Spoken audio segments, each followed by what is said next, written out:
Sa pagdinig ng Sandigang Bayan, lumutang ang mga pahayag mula sa isang opisyal ng Department of Public Works and Highways o DPWH na may ilang kontraktor umano ang nagbibigay ng cash advance o commitment money upang masiguro sa kanila may pagkakatiwala ang mga proyekto ng flood control sa Pandi, Bulacan na noong 2022 hanggang 2025. Ayon sa testimonya, may mga kontraktor na umano'y nag-abot ng halagang umaabot ng milyon-milyong piso bilang bahagi ng sistemang ito.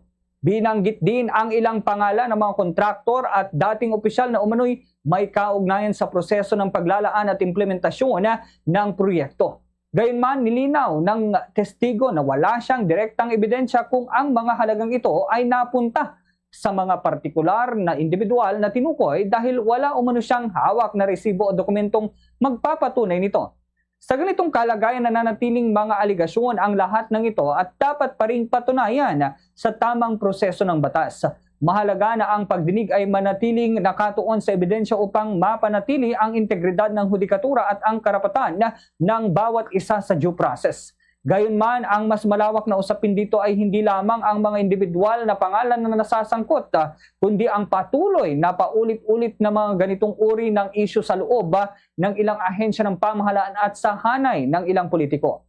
Sa tuwing lumilitaw ang mga ganitong aligasyon, muling nabubuksan ang tanong kung gaano katatag ang mekanismo ng transparency at accountability sa loob ng mga institusyon. Hindi maikakaila na ang katiwalian kung ito man ay napatutunayan sa mga partikular na kaso ay nag-iiwan ng matinding pinsala sa tiwala ng publiko. Kapag ang mga ahensya na inaasang tagapangalaga ng pondo ng bayan ay nadadawit sa mga usapin ng irregularidad, naapektuhan hindi lamang ang kredibilidad ng institusyon, kundi pati ang mismong kalidad ng serbisyong nakukuha ng mamamayan.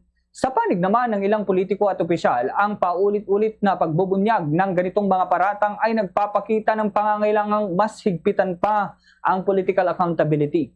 Ang kapangyarihan sa paggawad ng proyekto at paggamit ng pondo ay may kaakibat na tungkulin ng ganap na katapatan sa publiko. At anumang paglihis dito, dapat agarang sinisiyasat at pinananagot. Ang ganitong mga kaso ay hindi lamang usapin ng iilang personalidad, kundi salamin ng mas malalim na hamon sa sistema.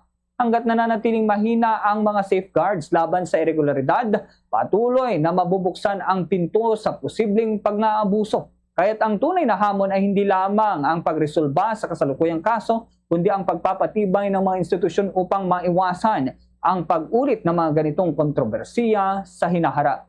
Yan ang ating Bombo News Analysis. Ako si Bombo Kervin Gamad. Basta Radyo, Bombo!